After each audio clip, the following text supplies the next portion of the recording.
Clarity by Dragonson, Chapter 14, Lies.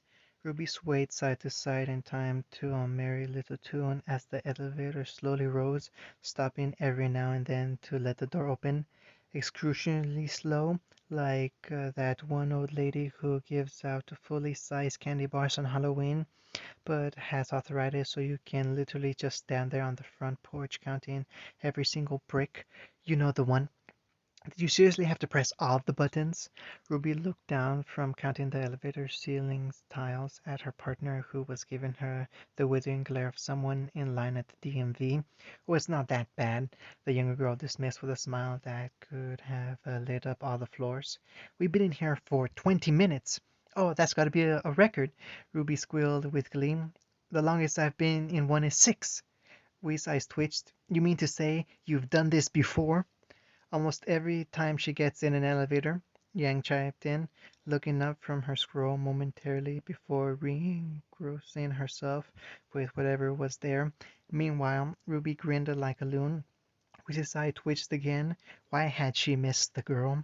Eventually, the elevator reached the top, finally, and the team of four walked out into Husband's office, which was already occupied by 3 people.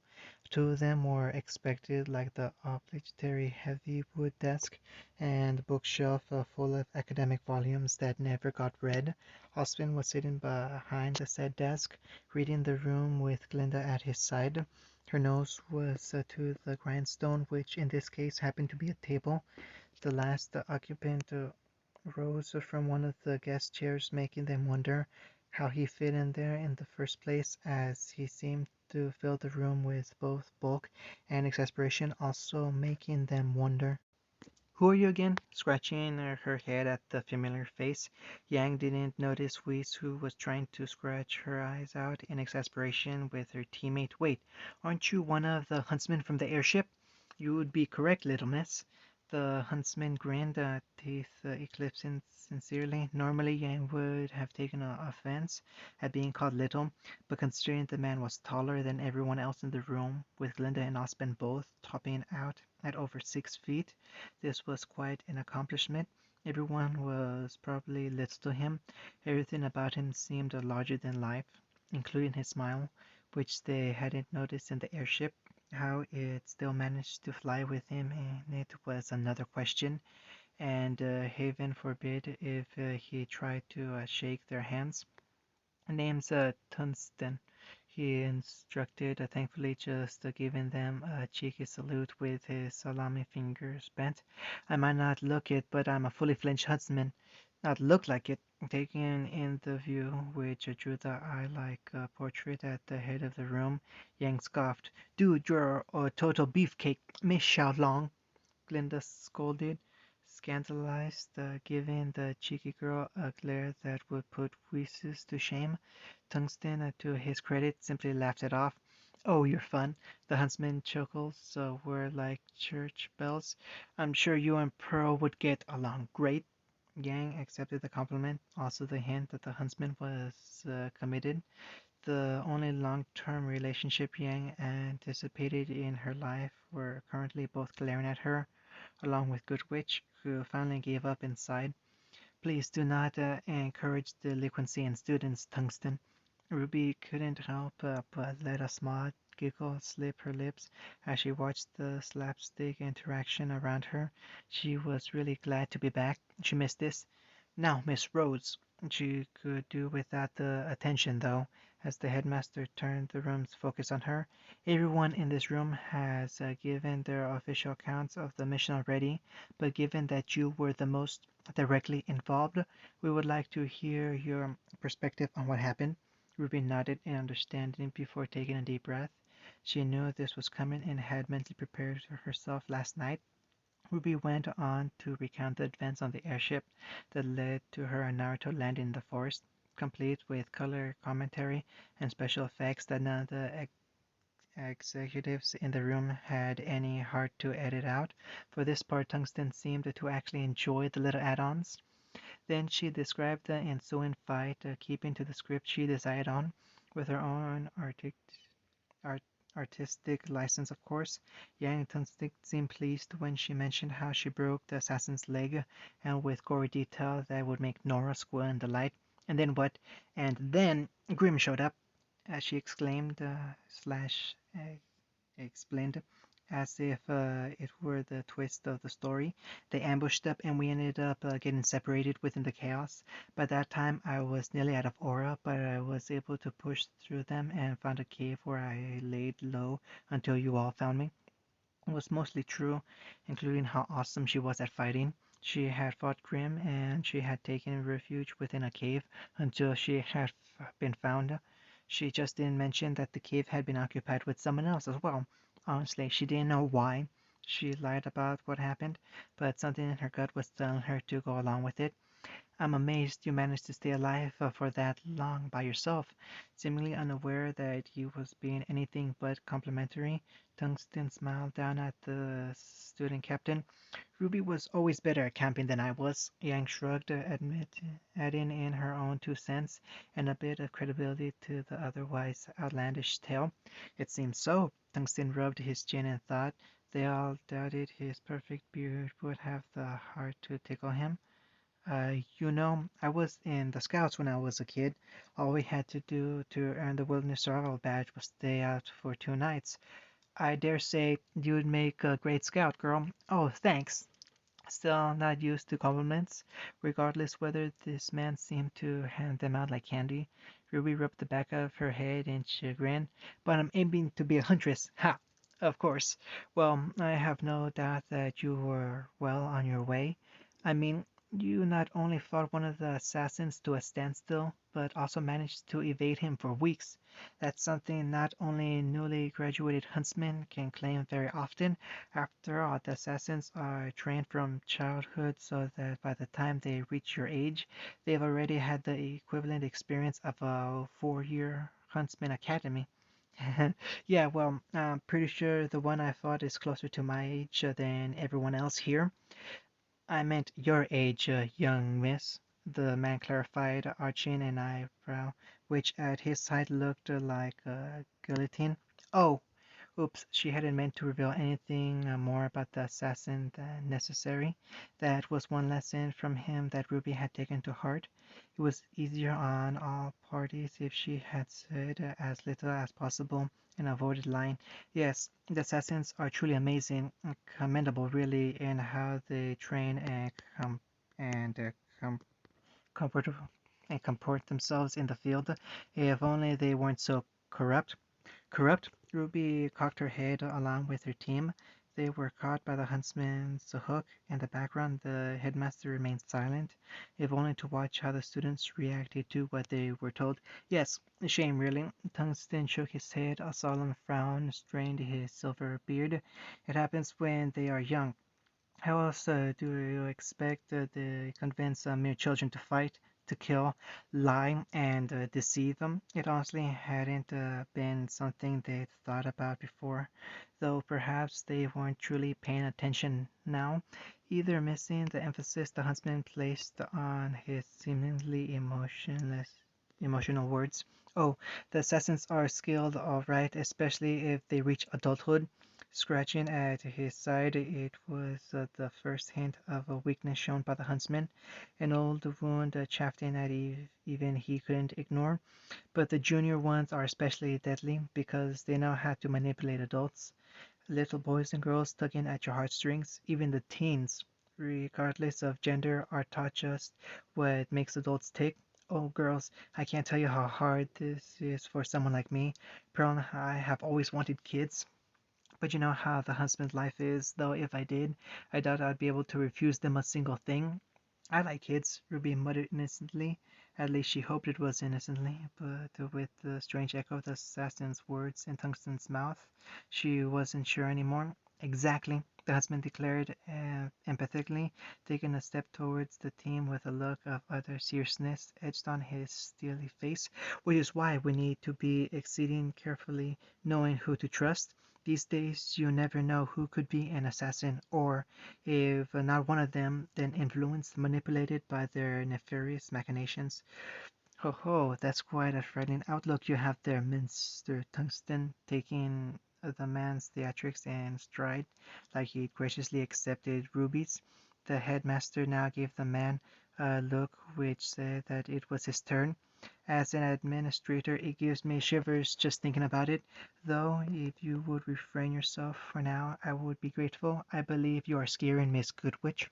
The look on the woman's face was indeed terrifying, though more perhaps because they'd wasted a significant portion of the time she had set aside for work.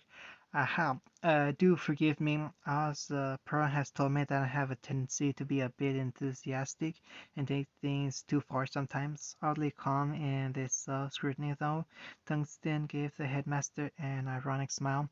Not necessarily a bad quality for a huntsman, mind, especially not with the number of fascist leaders we seem to have these days. No offense to yourself, obviously, none taken. This was Osmond's office, and no one would presume to take anything from him in it. He gave the huntsman an excuse to leave, reminding Tungsten that they both had prior engagements or something of the sort.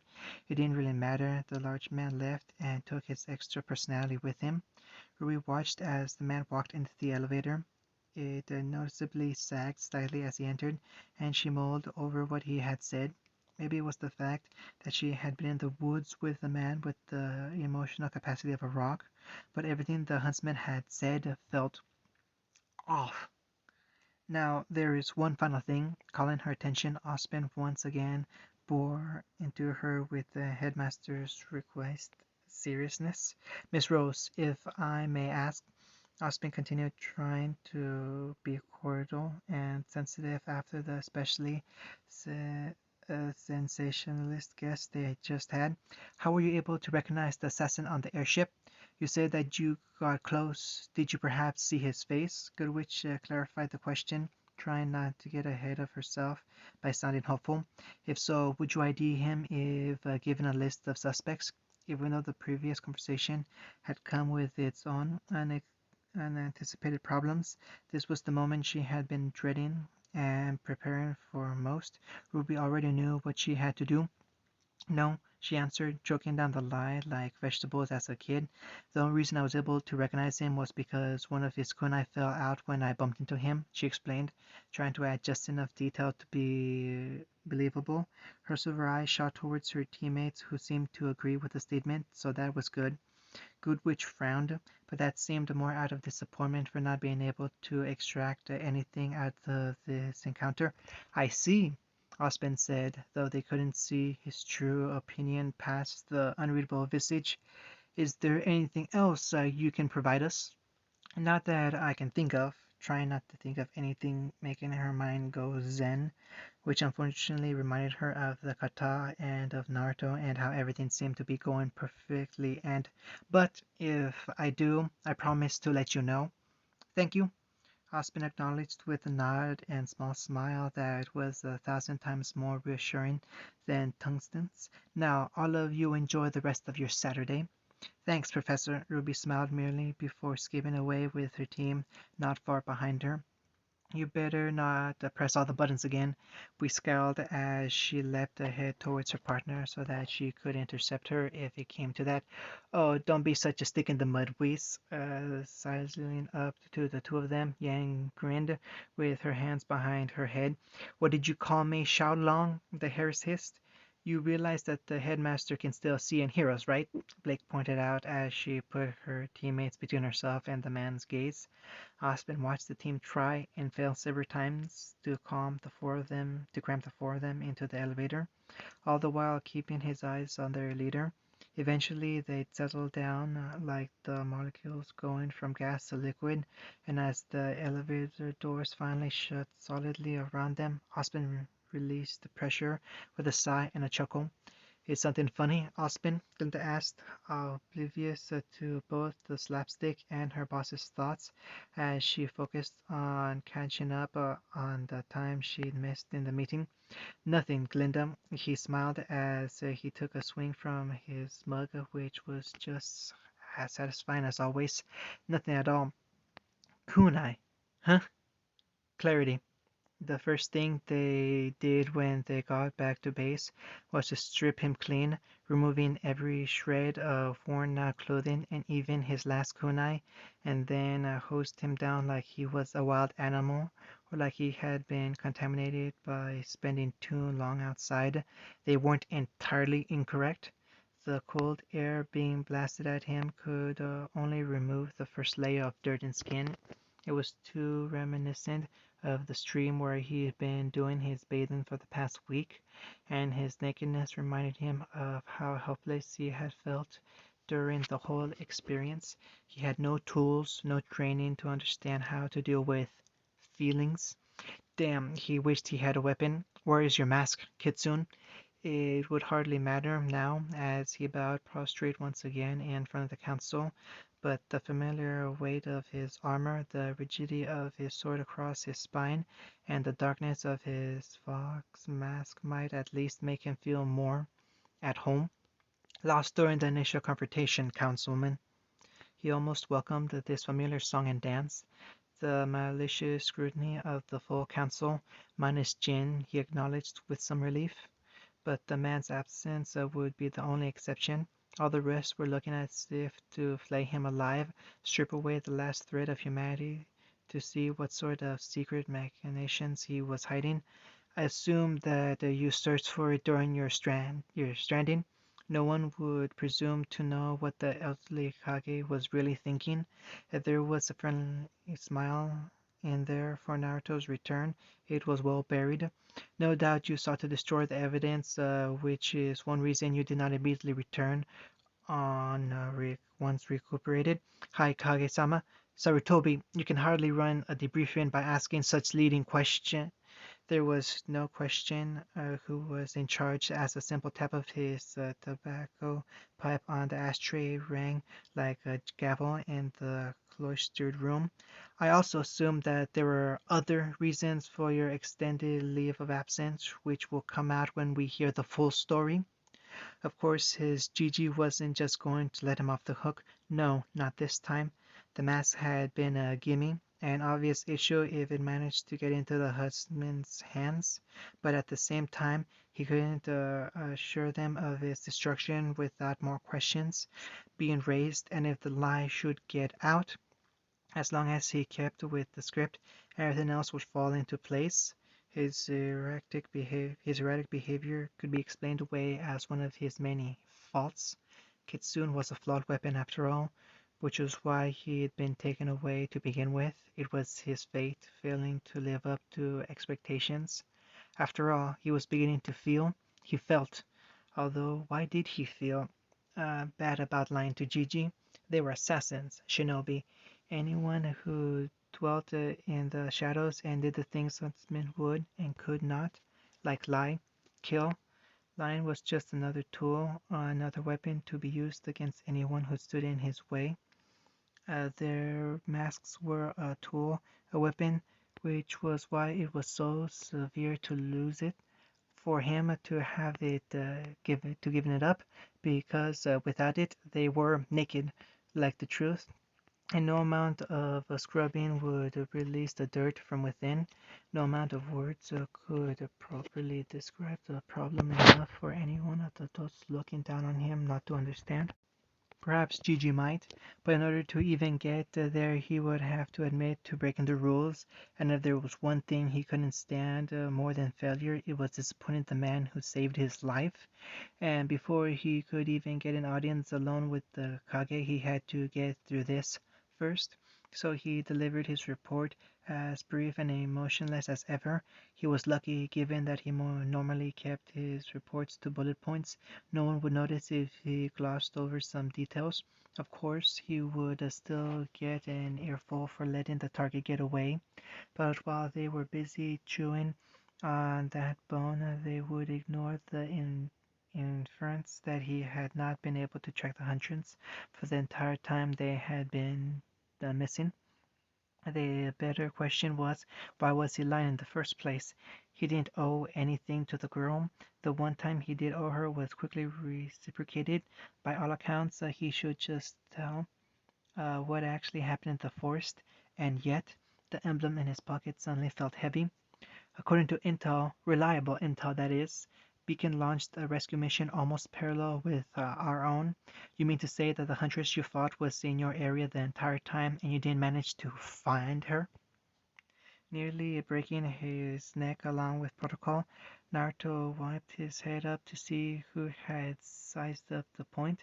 Somebody had been paying close attention. That somebody was currently staring back at Naruto with a lackadaisical, sleepy gaze, like they really didn't want to be there.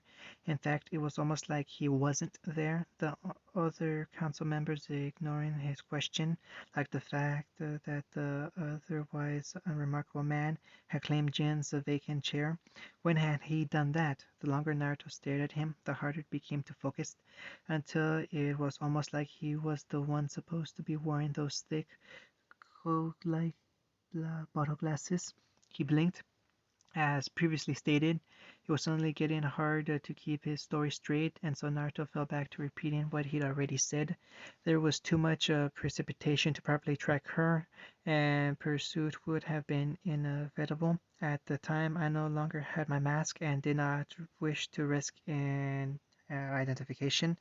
Right, right, you did say that, Rain, toler- tolerant, cascading down like black tresse upon a pale, bare shoulder. The man nodded dreamily into his hand, which was keeping his nondescript face off the tatami mats. He turned his gaze from the soft woven flooring onto Naruto, and in doing so turning the look into something hard as the ironwood beams overhead. And you do not believe she was able to see you either? Actually, let me rephrase that. If you thought there was even the remotest possibility she saw your identity, would you have done what was necessary? Naruto was not expecting that, and so he wasn't sure what was the necessary response. He hadn't prepared for this man to take the place of Jin's predictable animosity and myopic focus on his failures. What if the scenarios didn't have a place in the assassins you followed orders, which in this place were what exactly? Do I have to answer that? Watch it, brat. Jin hadn't been alone in his animosity towards Naruto, though he alone was missing from the Haute des Faits. The councilwoman perfectly willing to lambast him on her own. You couldn't talk back to the. You can't talk back to council like that, can he? In what looked like about a cianity. The old woman glanced at her side where Jin would have been for confirmation, but this only left her more perplexed, as she seemed to almost stare around the strange man to her Kage. Answer as best you can, Naruto. Sarutobi didn't sound pleased either, and this was emphasized by the use of his real name. I. He hesitated, trying once again to focus on the man. Didn't help and left him almost as confused as the councilwoman. Again, wishing he had his mask, he did the next best thing and closed his eyes. There he pictured the rain, which was just as murky and unclear as the man's gaze.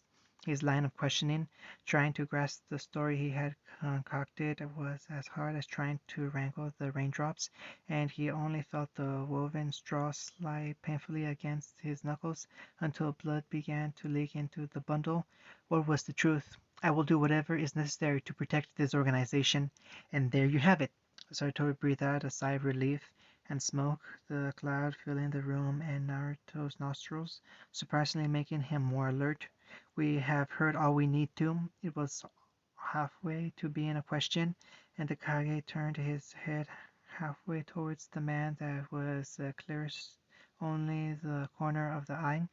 In response, the man scrunched his childishly round face into what was best described as a pout, but with an overall personality that was as difficult to grasp as the tobacco smoke. Naruto doubted it was as innocuous as it seemed. I suppose so. Very well. Dismissed. This was a command like the one where Naruto told himself to breathe again. When had these debriefings become as stressful as the battlefield? He reiterated the mantra about being armed at all times, bowed again to the foolish counsel, and again left in silence, as he had many, many times before. There was silence after the room emptied out, all except for two men. I'll ask again. Relighting his pipe, Sartobi sucked in his thin breath and let out in twin trails like a dragon's whiskers. Have you seen all you need to? Almost asleep now, the man who had gone all but unseen the entire meeting hummed lowly. Try to remember that it was Jin's falsified intelligence that caused most of this debacle.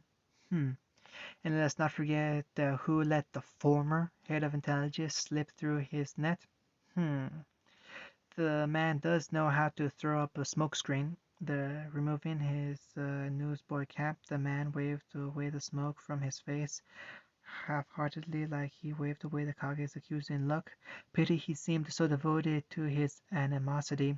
Then again, from sitting aside some, the man leapt up onto his feet like a spryness that was like snapping fingers, breaking the illusion of sleepiness he had worn like borrowed council robes. Have convictions isn't really much of an issue. It's how we've been able to live side by side with Huntsman for this long. Even if we end up on the opposite side from time to time, we fight someone wins and life moves on. Moving on, stepping into his leather loafers, the man cast off the mantle of an assassin's elder and replaced it with the plain manila trench coat. Then he paused. The problem comes with uncertainty. Hesitating, the man fixed the brim of his flat cap and pulled it down until it was just touching the thick wire rims of his glasses. Instantly, beliefs leave cracks, doubt regret slips in, undermines the whole order of things. I have my share of doubt, you know. Wondering now what the man was going to report back to the Assassin's North Branch, Sartobi knew there was no point in trying to glean anything from their top agent's behavior. The man was plain as white bread and could slip into any package he was put into, but still, the Kage couldn't keep himself from trying. Regrets, too. You should keep those. They're not healthy for you. Sartopi chuckled. Chuckle was obligatory, like partaking in a slice of bone-dry cake at the birthday party. If you're going back to Atlas, be sure to give my regards to Ironwood, would you? Sure, sure. Waving with his back turned, the man's unscarred hand was the last thing visible before it too blended into the drab concrete walls. Sitting there in the room alone, the highest assassin continued to sit in the silence and let his pipe burn out on its own. Some time after then he let out a single genuine laugh. The problem is, Dugal, it's you I can't believe.